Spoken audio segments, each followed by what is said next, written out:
Let's make some no-bake cookies. Here's everything you need. Line a few cookie sheets with aluminum foil and set aside for later use. Add your butter, sugar, cocoa powder, and milk to a pot and bring to a boil. Continuously mix so it doesn't burn. Once the mixture is done, take off the heat and add the peanut butter and vanilla and mix well together. Add the oats and combine and mix well.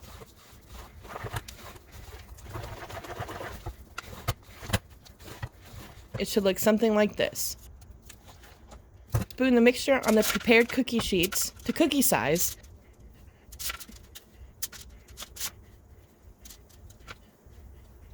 And set aside to set. Let completely cool and enjoy. If you'd like to see more recipes and videos like this, make sure to like and follow. Thanks!